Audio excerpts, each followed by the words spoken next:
يا آمنة بشراكي سبحان من أعطاك لحملك بمحمد رب السماء هناك. رمضان ثالث شهرك يا آمنة يا سعدك الله يجمع شملك بسيد الأملاك. ولد الحبيب مخضونا مكحلا ومدهونا وحاجبا مقرونا ونوره كساك. يا آمنة بشراكي سبحان من أعطاك لحملك بمحمد رب السماء هناك. أعوذ بالله من الشيطان الرجيم. بسم الله الرحمن الرحيم.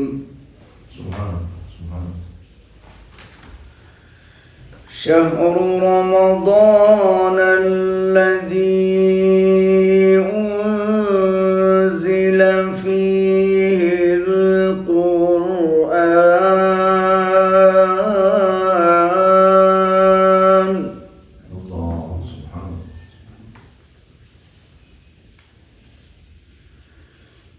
هدى للناس وبينات من الهدى والفرقان.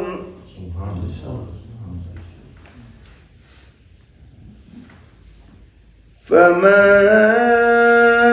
شهد منكم الشهر فليصم.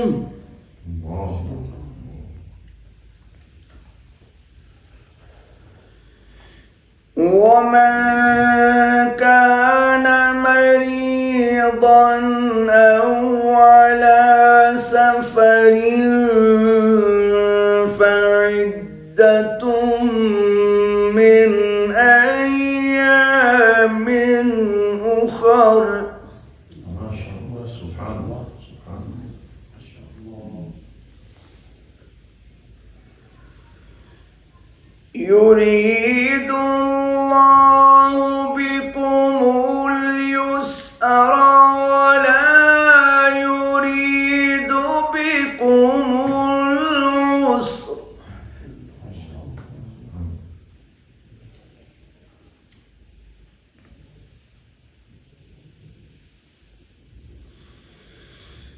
يريد الله بكم اليسر ولا يريد بكم العسر ولتكملوا العدة ولتكبروا الله على ما هداكم. الله ما شاء الله.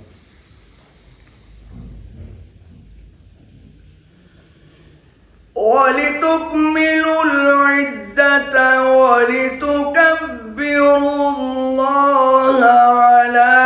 ما هداكم ولعلكم تشكرون.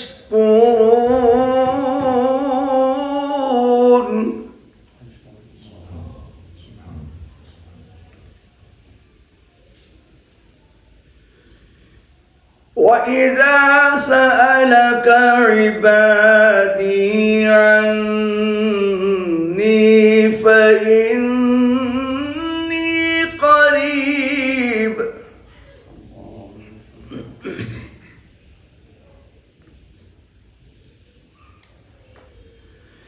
أجيب دعوة الداعي إذا دعاني فليستجيبوا لي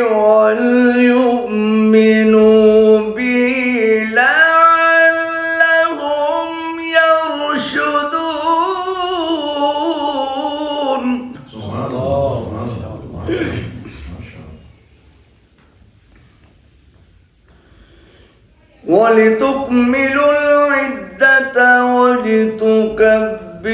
اللَّهَ عَلَى مَا هَدَاكُمْ وَلَعَلَّكُمْ تَشْكُرُونَ صدق اللہ العظیم. الحمد للہ رب العالمین والصلاة والسلام علی سید الانبیاء والمرسلین. الصلاة والسلام علیک یا سیدی یا رسول اللہ وعلی آلک و اصحابک یا سیدی یا نبی اللہ. معزز و محترم سامعین و ناظرین، السلام علیکم ورحمۃ اللہ وبرکاتہ. پروگرام ضیاء سحر کے ساتھ ایک مرتبہ پھر حاضر خدمت ہوں، اور آج کی اس مختصر نشست میں آپ احباب کے سامنے غصہ اور تحمل و برداشت کے حوالے سے چند چیزیں اور اسلامی تعلیمات ذکر کی جائیں گی. اللہ رب العزت نے انسان کو مختلف جذبات اور احساسات عطا کیے ہیں. جس طرح باغ میں انواع و اقسام کے پھول پائے جاتے ہیں کہ جن کی ہر پھول کی مہک اور ہر پھول کی خوشبو الگ ہوتی ہے، اور اسی طرح ہر پھول کے ساتھ کوئی نہ کوئی کانٹا یا خار بھی موجود ہوتا ہے، اسی طرح انسان کے اندر محبت، الفت، پیار اور چاہت جیسے بڑے پیارے اور حسین جذبات پائے جاتے ہیں، تو وہیں پہ مثل خار غیظ و غضب، غصہ اور اس قسم کی صفات مذمومہ بھی پائی جاتی ہیں. اب دیکھیے، غصہ بعض مقامات پہ انسان کے لیے ضروری بھی ہے، اور یہ ایسا جذبہ ہے کہ جو مختلف مقامات پہ انسان کو فائدہ بھی پہنچاتا ہے. مثال کے طور پہ اگر کوئی انسان کا کوئی ایسا دشمن ہو کہ جو اس کی زندگی کو خطرہ پہنچانا چاہتا ہے، انسان کی زندگی کو خطرے میں ڈالنا چاہتا ہے، یا کوئی درندہ انسان کے اوپر حملہ آور ہونا چاہتا ہے، تو پھر اگر اس صورت میں انسان اپنے اندر اس غصے کے مادے کو پیدا نہیں کرے گا تو یقینی سی بات ہے کہ انسان کی زندگی خطرے میں پڑ جائے گی. لیکن اگر یہی غصہ ناجائز اور غیر شرعی امور تک لے جائے، اور پھر کوئی شخص جو غصیلہ ہے، اگرچہ وہ علم و عمل میں انتہا درجے کو ہی کیوں نہ پہنچا ہو، لیکن پھر یہی غصہ جب ناجائز ہو اور غیر شرعی ہو تو پھر شخص انسان شیطان کے ہاتھ میں اس گیند کی طرح ہو جاتا ہے کہ جو بچے گیند اٹھا کے اچھالتے پھرتے ہیں اور اس سے کھیلتے ہیں، اور شیطان بھی پھر ایسے غصیلے شخص سے من چاہی اور من مانی باتوں میں اور امور میں اسے الجھا دیتا ہے. اب دیکھیے، اگر انسان فائدہ مند کاموں میں اسی اپنے جذبے کو استعمال کرے تو یہ اس کے لیے یقیناً فائدہ مند ہے. مثال کے طور پہ اگر غصے کو انسان اس وقت ظاہر کرے کہ جب حدود اللہ کو پامال کیا جا رہا ہو، شعائر اسلام کی توہین کی جا رہی ہو، یعنی جس جگہ پہ اسلام کا معاملہ ہے، تو جب انسان اس اپنے جذبے کا اظہار کرے گا تو یقیناً یہ ایسا جذبہ ہے کہ جو ایمان کا ثمرہ ہے، ایمان کی علامت ہے. لیکن اگر انسان اسی غصے میں حد سے تجاوز کرے گا تو پھر یہی غصہ انسان کے لیے مختلف باطنی امراض کا سبب بنے گا. اسی غصے کی وجہ سے پھر انسان حسد میں مبتلا ہوگا، انسان اپنے اندر بغض اور کینہ پیدا کرے گا. اسی غصے کی وجہ سے پھر انسان کے اندر برائی اور عداوت پیدا ہوگی، انسان گھروں کو اجاڑنے پہ تلے گا. اور اسی پھر غصے کی وجہ سے جو ناجائز امور پہ آتا ہے، انسان اپنے گھروں کو اجاڑ دیتا ہے، بات طلاق تک آن پہنچتی ہے، اور ہنستے مسکراتے گھر اجڑ جاتے ہیں، بچے ویران ہو جاتے ہیں. یعنی یہی غصہ جب ناجائز امور کے لیے ہو تو پھر یہی انسان کے لیے وبال جان بن جاتا ہے.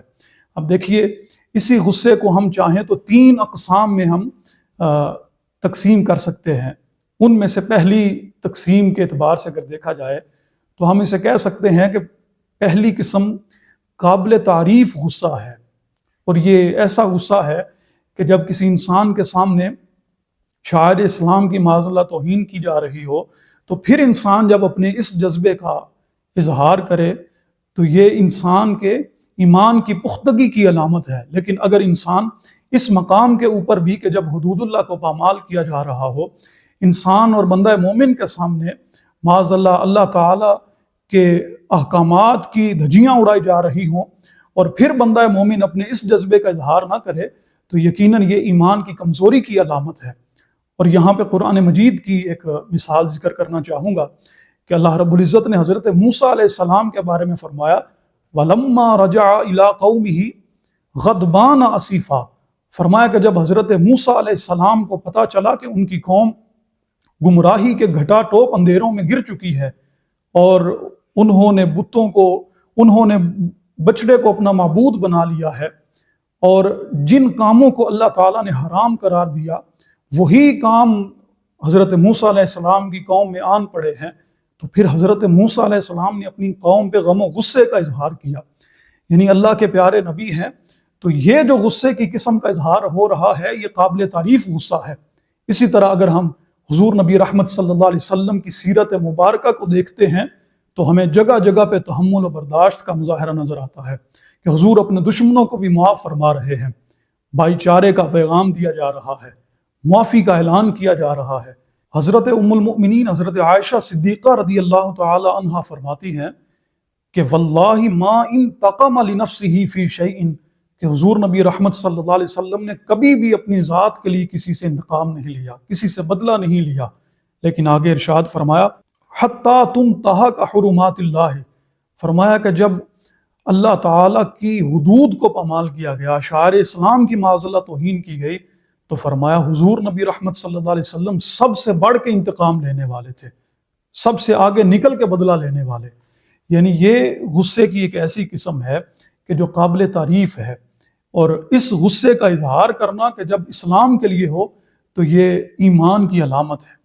اب دوسری قسم آپ یوں بھی کہہ سکتے ہیں کہ انسان شیطان کا اعلیٰ کار بننے کے لیے اور گناہوں کو اور برے اعمال کو اپنی طرف کھینچنے کے لیے اگر کوئی غصہ کرے تو یہ غصہ قابل مذمت ہے، اور اس غصے کی وجہ سے انسان کو معاذ اللہ دنیا میں بھی خسارہ اٹھانا پڑے گا اور آخرت کے اندر بھی گناہوں کا بوجھ اس کے کندھے پہ آئے گا۔ اور جو تیسری قسم ہے غصے کی، وہ جائز غصہ اسے ہم کہہ سکتے ہیں، اور وہ یوں ہے کہ اگر کسی کی حماقت کی وجہ سے یا کسی کی بیوقوفی اور کسی کی حرکت اور عمل کی وجہ سے اگر کسی کو غصہ آئے تو یہ جائز غصہ ہے، لیکن اس میں بھی انسان حد سے تجاوز نہ کرے، کیونکہ اگر اس غصے کے اندر بھی انسان حد سے نکلے گا تو لازمی سی بات ہے کہ اگر اس کے کوئی ماتحت ہے، اگر کوئی شاگرد ہے یا کوئی بھی ایسا ہے جو اس کے نچلے درجے پہ کام کر رہا ہے، تو پھر یہ غصہ کرنے والا شخص اس کے ساتھ یقینی سی بات ہے کہ ڈانٹ ڈپٹ کرے گا، اسے مار پیٹ کی طرف لائے گا، اس کے ساتھ ممکن ہے کہ بد کلامی کرے، فحش گفتگو کرے یا اسے گالی دے۔ تو یہ ایسی چیزیں ہیں کہ جو جائز غصے کے اندر بھی جب اس میں انسان حد سے تجاوز کرے گا، اعتدال سے نکلے گا، تو پھر یہ عمل بھی انسان کے لیے گناہوں کا ذریعہ اور سبب بنے گا۔ حضور نبی رحمت صلی اللہ علیہ وسلم کے فرمان کا مفہوم ہے، فرمایا سباب المسلمی فسوق وقتالہ کفر، فرمایا اپنے مسلمان بھائی کو گالی دینا، اس کے ساتھ ایسی بد کلامی اور فحش گفتگو کرنا کہ جس کی وجہ سے اس کے دل کو ٹھیس پہنچے، بندہ مومن کو گالی دینا، فرمایا یہ فسق و فجور کی علامت ہے، یہ بھی گناہ ہے، اور بندہ مومن کو قتل کرنا فرمایا یہ کفر ہے۔ یعنی یہ مسلمان کے شایان شان نہیں کہ وہ اپنے ہی مسلمان بھائی کا گلا کاٹے، اپنے ہی مسلمان بھائی کے لیے تلوار اٹھا کے نکل پڑے۔ یعنی دین اسلام نے جو اخوت اور بھائی چارے کا پیغام دیا ہے، یہ اس کے منافی عمل اسے بھی قرار دیا گیا۔ تو سامعین محترم، یہ غصے کی 3 صورتیں ذکر کی گئی۔ اب دیکھیے جو آخری صورت کہ جو جائز غصے کی ہے، اس کے بارے میں اللہ تعالیٰ نے قرآن مجید میں ارشاد فرمایا وَالْقَاظِمِينَ الْغَيْظَ، فرمایا کہ اللہ تعالیٰ کے جو بندے ہیں وہ غصے کو پی جانے والے ہیں، غصے کو اپنے قابو میں کرنے والے ہیں، اس پہ قدرت رکھتے ہیں، اور اس کو نافذ کرنے کی بجائے اپنے مد مقابل کو، اپنے ماتحت کو معاف کرنے کی طرف آتے ہیں۔ وَالْعَافِينَ عَنِ النَّاسِ، فرمایا لوگوں کو معاف کرتے ہیں، اور آگے فرمایا وَاللَّهُ يُحِبُّ الْمُحْسِنِينَ، اللہ تعالیٰ محسنین کو، احسان کرنے والوں کو، نیکوکاروں کو پسند کرتا ہے۔ یہاں پہ میں ایک بڑا خوبصورت واقعہ اسی آیت کے تحت عرض کرنا چاہوں گا کہ حضرت امام زین العابدین رضی اللہ تعالی عنہ، آپ کی باندھی ایک مرتبہ آپ کو وضو کروا رہی تھی، اور اس کے ہاتھ میں جو برتن تھا وہ حضرت امام زین العابدین کو لگ گیا، اس کے ہاتھوں سے گرا، تو وہ باندھی خوف سے کپ کپانے لگی کہ اب پتہ نہیں کیا معاملہ بنے گا اور مجھے کون سی سزا سے گزرنا پڑے گا۔ تو وہ فوری طور پہ اس نے یہی آیت کریمہ پڑھی اور اس نے کہا والکاظمین الغیظ، کہ اللہ کے بندے جو ہیں وہ غصے کو پینے والے ہیں، غصے پہ قابو پانے والے ہیں۔ تو فوری حضرت امام نے فرمایا کظمت غیظی، فرمایا اگر تو نے یہ آیت پڑھی ہے تو سن، میں بھی اپنے غصے کو پینے والا ہوں۔ پھر آگے اس نے کہا والعافین عن الناس، کہ وہ لوگوں سے بدلہ نہیں لیتے، لوگوں سے انتقامی کاروائی نہیں کرتے، بلکہ وہ لوگوں کو معاف کرنے والے ہیں، درگزر کرنے والے ہیں، تحمل اور برداشت کی صفت کو اپنانے والے ہیں۔ تو فوری طور پہ آپ نے فرمایا قد عفا اللہ عنک، فرمایا اللہ تعالیٰ تجھے معاف فرمائے اور میں زین العابدین بھی تجھے معافی عطا کرتا ہوں۔ پھر آگے اس نے کہا واللہ یحب المحسنین، تو فوری طور پہ حضرت امام زین العابدین نے فرمایا فاذهبی انت حرۃ، فرمایا کہ چلی جا، میں تجھے اللہ کی رضا کے لیے آزادی عطا کرتا ہوں، تجھے آزاد کرتا ہوں۔ یعنی ہمیں سیرت مبارکہ میں بھی اس بات کا پیغام ملتا ہے کہ ہم اس غصے سے اجتناب کریں کہ جو معاذ اللہ جائز نہیں ہے، جو غیر شرعی غصہ ہے، کہ جس میں انسان حد سے تجاوز کر جائے، جس میں انسان حد اعتدال کو توڑ کے آگے نکل جائے۔ اور اسی طرح حضور نبی رحمت صلی اللہ علیہ وسلم کے فرمان کا مفہوم ہے، فرمایا لیس الشدید بالسرعہ، فرمایا طاقتور اور پہلوان اور بہادر وہ نہیں ہے کہ جو کسی دوسرے کو گرا ڈالے، جو کسی دوسرے کو پچھاڑ دے، فرمایا طاقتور اور پہلوان بہادر وہ ہے الذی یملک نفسہ عند الغضب، فرمایا کہ جب بندے کو غصہ آئے تو اپنے نفس کے اوپر قابو پا لے، اپنے نفس پہ قدرت رکھ لے۔ یعنی یہ ایسی صفت ہے کہ جب انسان کو غصہ آتا ہے تو وہ پھر آپے سے باہر ہو جاتا ہے، پھر وہ ہر قسم کی حدوں کو توڑنا شروع کر دیتا ہے۔ لیکن فرمایا بہادری اس بندے میں ہے کہ جو غصے کے وقت اپنے غصے پہ قابو پانے والا ہے۔ اب دیکھیے سامعین محترم کہ جو جائز غصہ ہے یہ ایسا غصہ ہے کہ جس کے اندر انسان برائی میں مبتلا نہیں ہوتا۔ یعنی ایک غصہ تو وہ ہے کہ جو انسان کو گناہ کی طرف لے کے جا رہا ہے، جس کی وجہ سے انسان میں بغض اور کینہ اور حسد جیسی باطنی بیماریاں اور امراض پیدا ہو رہے ہیں۔ لیکن جو جائز غصہ ہے اس کے بارے میں حضور نبی رحمت صلی اللہ علیہ وسلم کے فرمان کا مفہوم ہے، فرمایا من اعطى للہ ومنع للہ واحب للہ وابغض للہ فقد استکمل ایمانہ، فرمایا جس بندے نے اللہ کی رضا کے لیے عطا کیا، اللہ کی رضا کے لیے اپنے ہاتھ کو روکے رکھا، اللہ کی رضا کے لیے اپنے مسلمان بھائی سے محبت کی، اور اللہ کی رضا کے لیے کسی سے بغض اور دشمنی رکھی، یعنی اگر کوئی بندہ غصہ کسی پہ کر رہا ہے تو وہ بھی اللہ کی رضا کے لیے ہے، کسی ایسے عمل پہ غصہ کر رہا ہے کہ جس کی وجہ سے معاذ اللہ اسلام کو خطرہ ہے، جس کی وجہ سے اسلام کے جو ارکان ہیں یا جو دین اسلام کے احکامات ہیں ان کی معاذ اللہ توہین کی جا رہی ہے۔ فرمایا اگر کوئی بندہ اللہ کی رضا کے لیے بغض رکھے گا، کسی سے دشمنی رکھے گا اور اللہ کی رضا کی خاطر ہی کسی پہ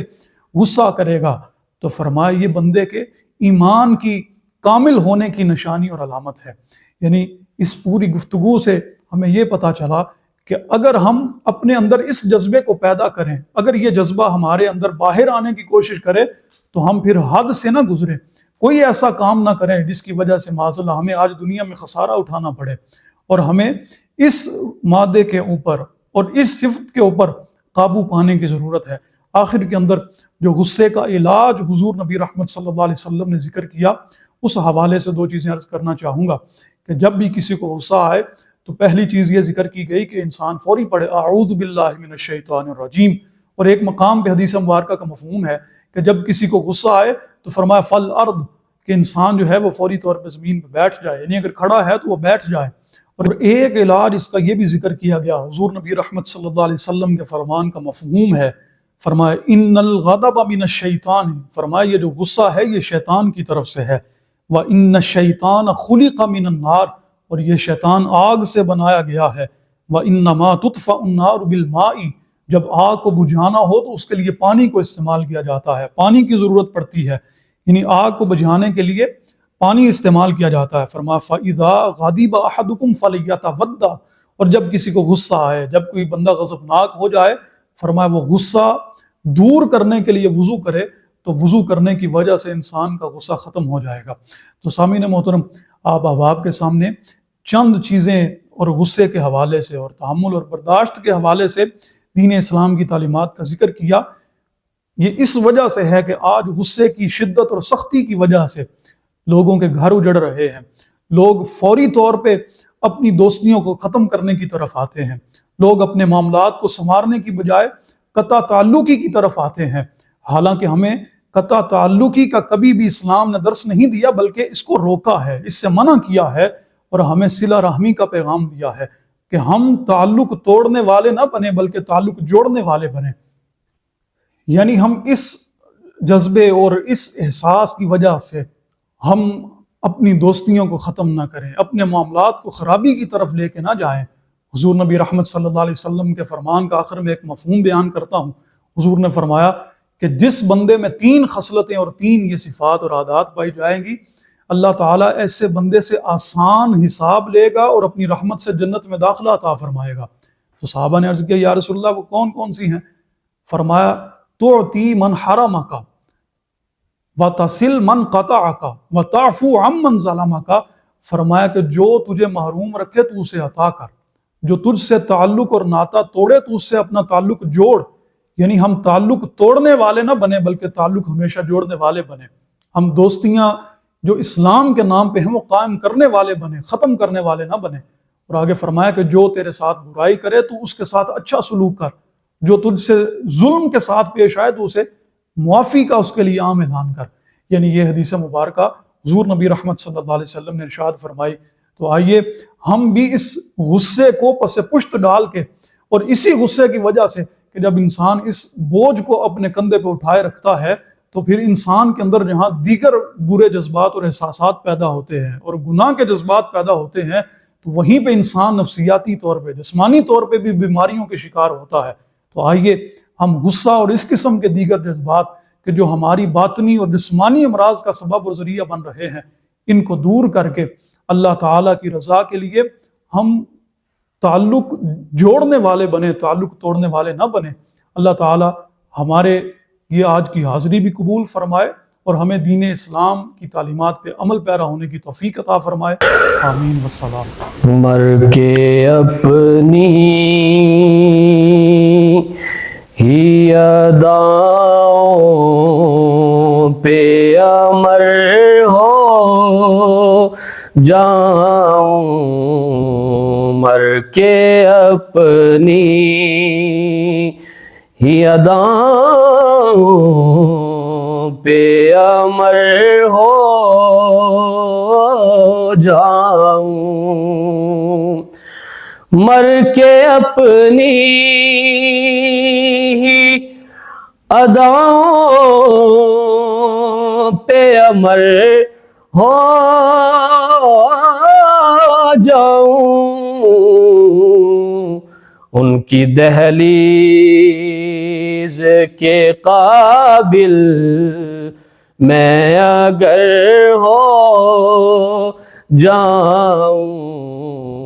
ان کی دہلیز کے قابل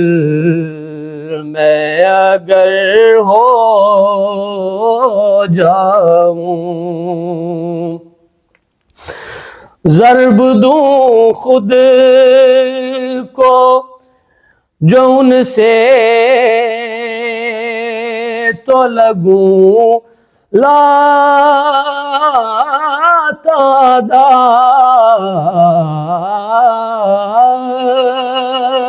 لاتعداد،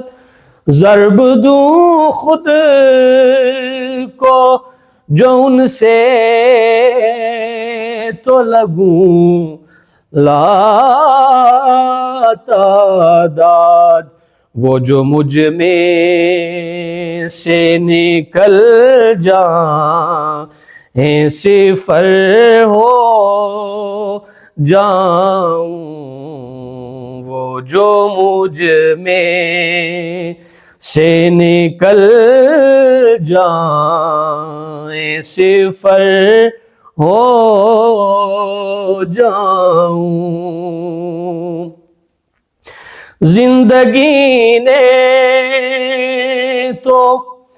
سمندر میں مجھے پھینک دیا،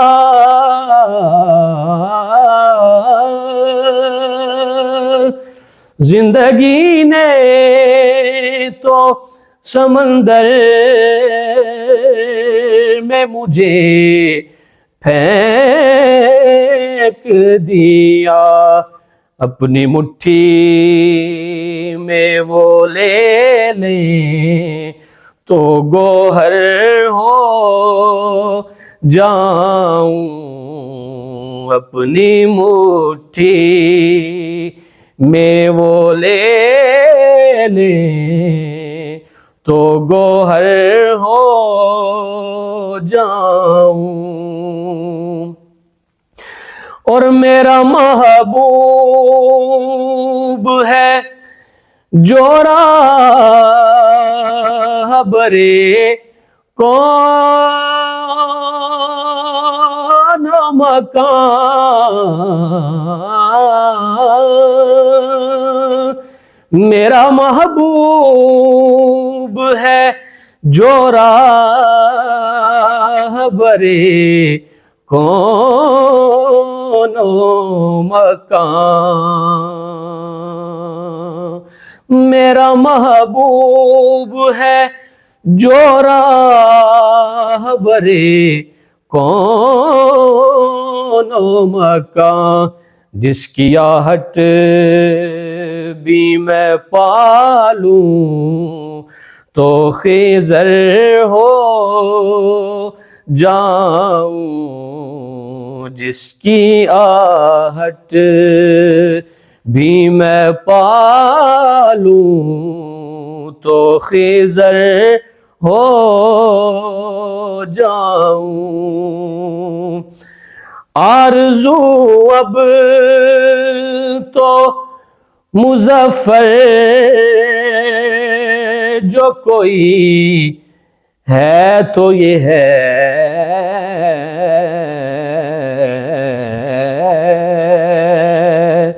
آرزو اب تو مظفر جو کوئی ہے تو یہ ہے، جتنا باقی ہوں مدینے میں بسر ہو جاؤں، جتنا باقی ہوں مدینے میں بسر ہو جاؤں،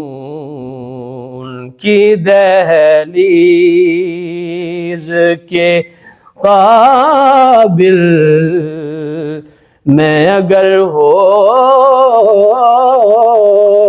جاؤں۔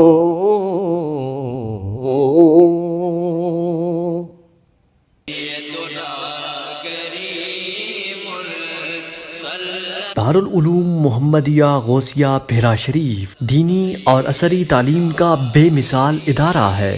جہاں عصر حاضر کے تقاضوں کے مطابق قرآن و سنت کی تعلیم دی جاتی ہے، اور ہر سال ہزاروں طلباء و طالبات زیور تعلیم سے آراستہ ہو رہے ہیں۔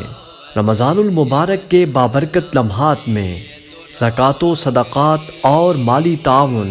اس عظیم ادارے تک پہنچا کر اس مشن میں اپنا حصہ ڈالیں۔ درجہ ذیل اکاؤنٹس پر اپنا تعاون ارسال فرمائیں۔